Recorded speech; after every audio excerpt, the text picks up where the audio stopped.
Credibil. Nu poți să cer mai mult cu așa puține ingrediente. În orice împrejurare, la munte sau la mare, verzica călită este binevenită. Vă salut, prietenii mei gurmanți! Astăzi o să vă prezint o rețetică frumoasă de varză călită într-un stil vegan. Pentru cei care aveți un stil de viață vegan sau pentru cei care sunteți în post, o să vedeți cât de bine putem să pregătim varza acasă cu doar 3-4 ingrediente și scoatem un gust excelent. Urmăriți-mă cu atenție. Aici am toate ingredientele pe care o să le folosesc eu astăzi la această rețetică de varză. Prima dată varză. Avem o verzică. Fiți atenți ce puține ingrediente la îndemâna oricui. O ceapă, 2 roșii, ardei am pus jumătate de ardei roșu, deoarece este prea mare, 3 căței de usturoi, o lingură jumătate de bulion, condimente, piper, sare, eu o să folosesc, dacă vă place, iute puțin, fulgi de ardei, iute, ce o să mai folosim? Cam atât. Piper boabe sau o să vedeți imediat. Astăzi nu o să tai varza cu tăietorul meu, cum ați văzut la ardei umpluți cu varză, și o să vă arăt un mod simplu de a tăia varza acasă ca să nu umplem toată bucătăria de varză să ne apucăm. Fiți atenți! Prima dată îi tăiem cotorul așa, dacă este, a mea este cam cotoroasă, dați așa, nu, asta mea e și mai bună. Opala, a sărit. Am tăiat cotorașul. Și acum, fără să-i scoatem frunzele, fără nimic, o tăiem așa în bucățele. Vedeți? Eu o tai așa și o să tai încet, doar de cât avem nevoie. Uitați așa. Ca să pot să filmez. Cât de simplu, uite, o tai și pe asta pe jumătate așa, cât de simplu putem să o tocăm acasă.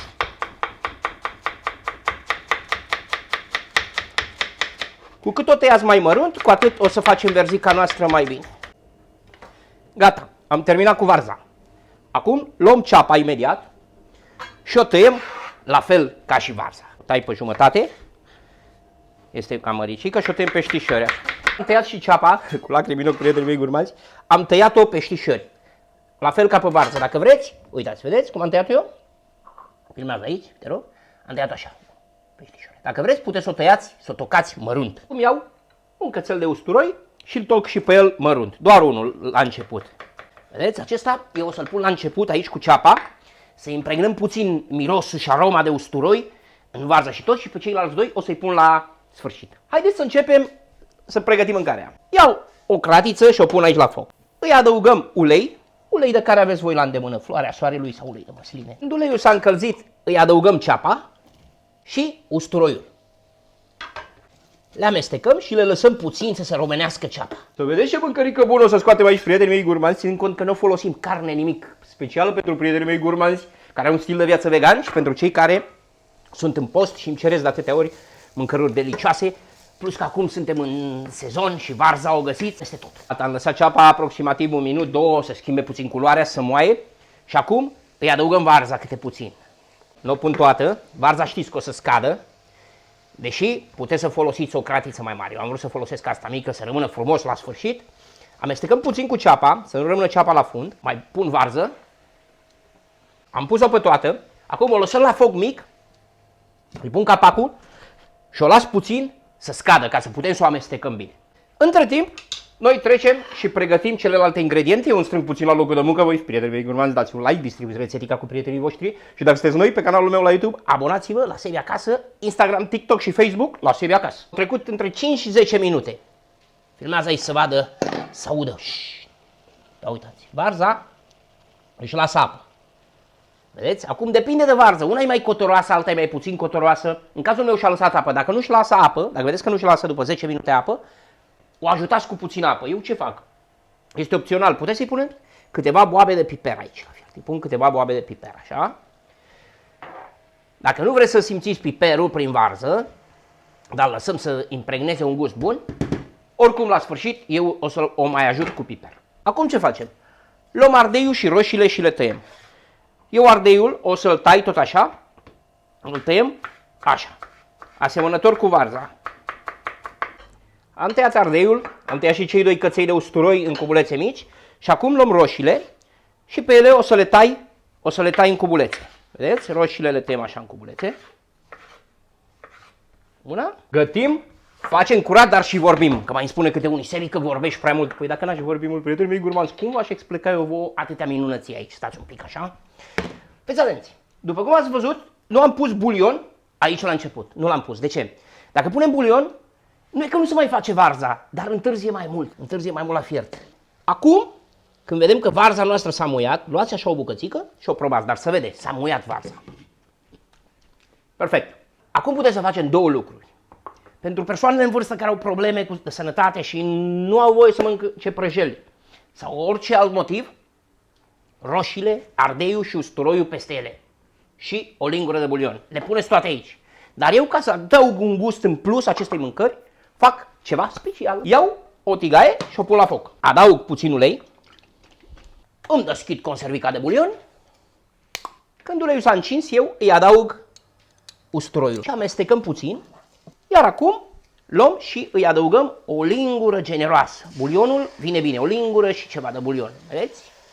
Și îl amestecăm. Dacă aveți probleme cu prăjelile și nu vă place, puneți totul direct peste varză, dar această operație care o fac eu acum îi dă un gust extra la această vărzică, să vedeți cât de bine putem să mâncăm acasă cu puține ingrediente și cu foarte puțini bănuți. Prăjim bine bulionul și acum, când simțim că s-a dus mirosul de bulion crud și simțim bulionul că s-a prăjit puțin, îi adăugăm ardeiul. Așa. Și le amestecăm bine. Aici îi adăugăm și puțină sare.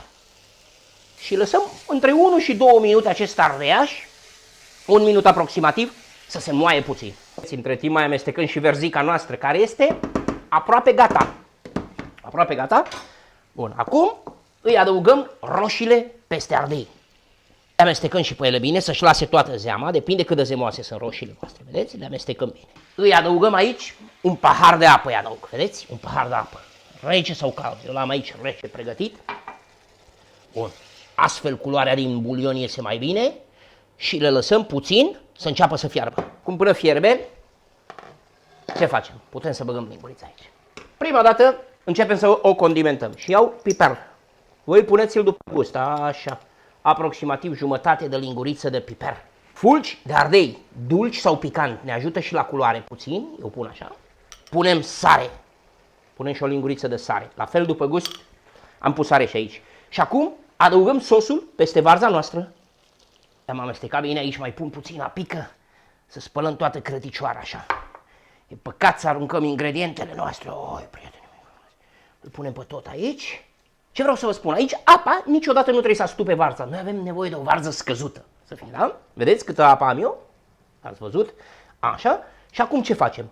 O acoperim și lăsăm verzica noastră câteva minute aici să scadă, ținând cont că este aproape făcută. Prietenii mei curvați, astăzi iar mâncăm bine la Sebiu acasă. Am ajuns pe final și acum vedeți, i-am luat capacul și o las așa să scadă frumos, să fiarbă un pic, să scadă. Vă mai spun încă un lucru. Pentru arome, aici ce putem să punem? Foaie de dafin.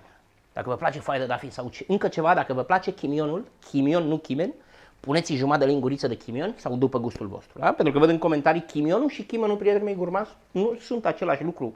Sunt două condimente asemănătoare și la aspect și la nume, dar au gust total diferit, da? Ca să știți, chimionul nu este chimen. Aici puțin chimion dacă vreți. Uitați cum a scăzut aici frumos. Acum depinde cum vă place, mai zemoasă, mai puțin zemoasă. Această varză trebuie să fie scăzută, cu puțină zeamă, dar bineînțeles, în viață fiecare avem gusturi diferite și mulțumim lui Dumnezeu că ne-a creat cu gusturi diferite. La unii ne plac brunetele, la unii ne plac blondele și tot așa. Acum, eu ce fac? O iau de la foc, o pun aici, o acopăr și o lăsăm să mai odinească 10 minute, după care trecem la momentul cel mai așteptat. Luăm verzica și punem aici în farfurie. Și trecem la momentul cel mai așteptat. Gustăm verzica noastră, călită.